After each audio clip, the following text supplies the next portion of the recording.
کہ ارے ایسا کیسا ہو گیا، ہم نے تو ان کے استقبال کے لیے اپنے آپ کو ہتھیاروں سے لیس کر کے گھروں سے اور گاؤں سے باہر آئے تھے کہ ان کا استقبال کریں گے، اور انہوں نے ہمارے اس چیز کا مطلب کیا کر لیا، غلط سمجھ لیا۔ اب ہمارے یہاں بھی اس طرح کی باتیں سننے اور سمجھنے میں آتی ہیں، خاص طور سے گھروں میں اور رشتہ داروں میں بہت ساری بدگمانی کی وجہ سے اور کچھ غلط فکر اور سوچ کی وجہ سے کیسی کیسی چیزیں ہم لوگ اپنے دل و دماغ میں بیٹھا لیتے ہیں، جما لیتے ہیں، اور اس طرح کی جتنی بھی چیزیں ہیں وہ امت کی تعلیم اور تربیت کے لیے رسول اللہ صلی اللہ علیہ وسلم کے زمانے میں، صحابہ کرام کے زمانے میں، انبیاء کرام کے زمانے میں اللہ پاک نے اپنی مصلحت اور مشیت سے کروا دی، تاکہ امت کے لوگوں کی تعلیم وہ آپسی قسم کی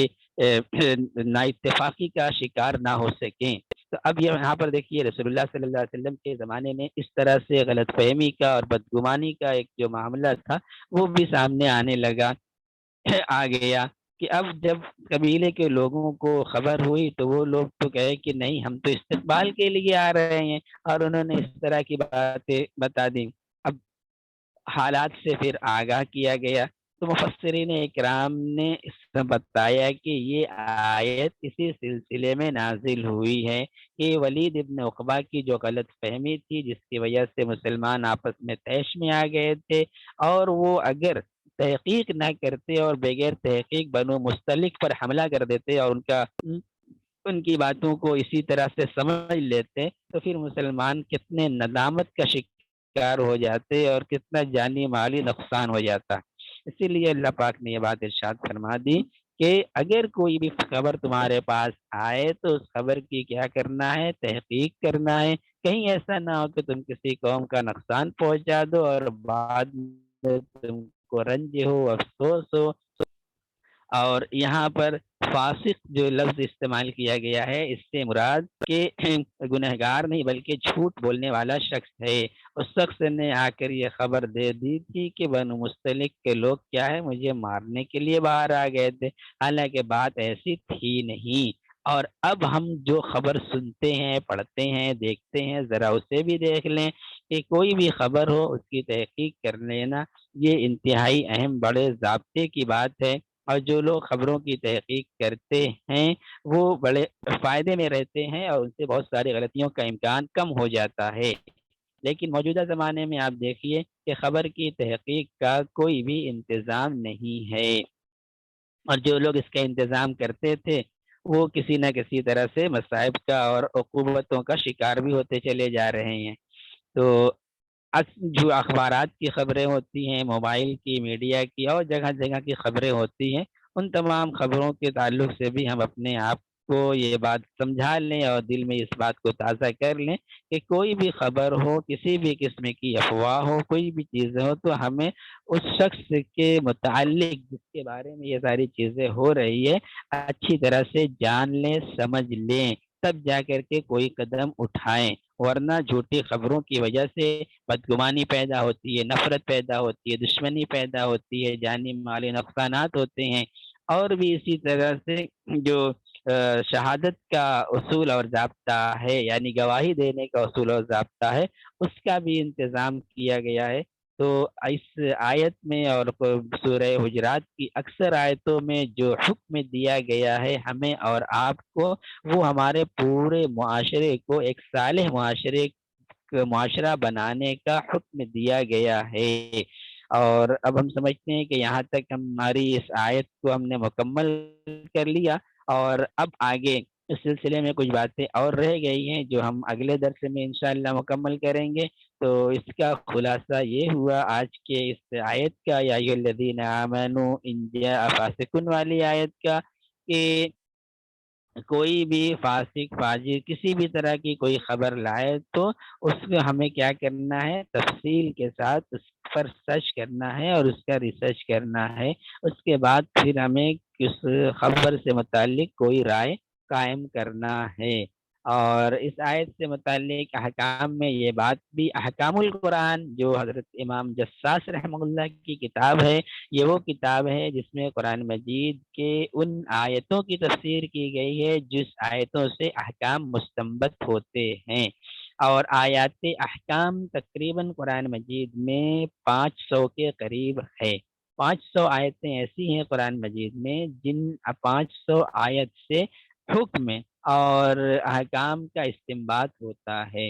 اور اس کے علاوہ اور جو آیتیں ہیں اس میں اللہ کی نشانیاں ہیں جو ہم اور آپ اس سے پہلے کہیں سن چکے ہوں گے۔ حضرت شاہ ولی اللہ رحمۃ اللہ علیہ نے قرآن مجید کی تمام آیتوں کے جو بڑے بڑے مضامین ہیں ان کی ایک کیٹیگری بنائی ہے، اور اس کیٹیگری کے اعتبار سے قرآن مجید کی آیتوں کو تقسیم کیا ہے کہ کچھ آیات کیا ہیں، تذکیر بآلاء اللہ ہے، کچھ تذکیر بایام اللہ ہے، کچھ تذکیر بالموت و فیما بعد الموت ہیں، اور کچھ آیات کیا ہیں، احکام کی ہیں۔ تو 5 بڑی کیٹیگری انہوں نے بنائی ہے، جو الفوز الکبیر فی اصول تفسیر، تفسیر کے اصول کے سلسلے میں جو کتاب حضرت شاہ ولی اللہ رحمۃ اللہ علیہ کی ہے، اس کتاب میں انہوں نے اس کو ذکر کیا ہے۔ تو انہی 500 آیات کی احکام کے آیات کی تفسیر ان کتابوں میں ہے، انہی میں سے ایک کتاب ہے احکام القرآن للجساس۔ اس میں انہوں نے یہ بات ارشاد فرمائی ہے کہ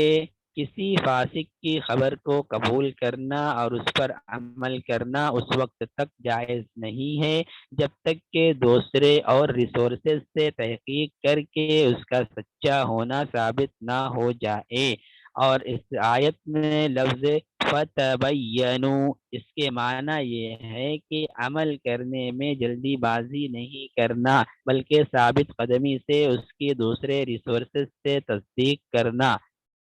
اور جب اس کی تصدیق ہو جائے اور اس کی سچائی ثابت ہو جائے تب جا کر کے کیا ہے، اس پر عمل کرنا ہے۔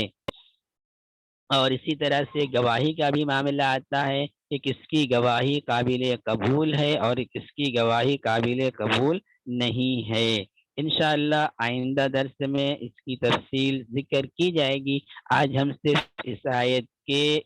شان نزول پر اور اس آیت سے مستنبط ہونے والے کچھ مسائل کو ہی ذکر کر پائے ہیں، اس لیے کہ وقت آج جمعہ بھی ہے اور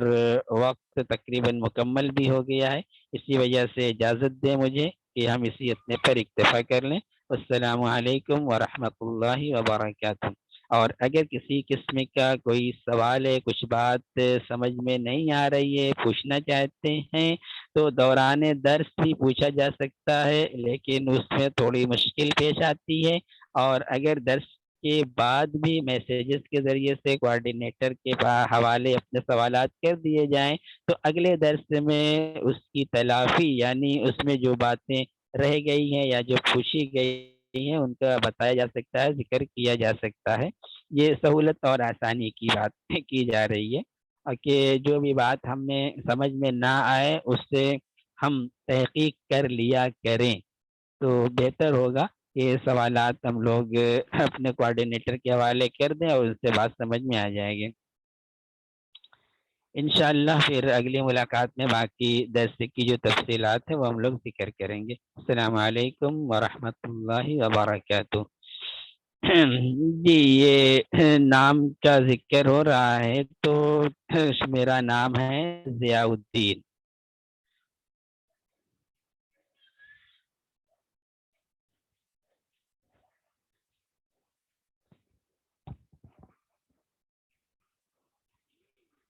ٹھیک ہے، میں یہاں سے نکل رہا ہوں۔ السلام علیکم۔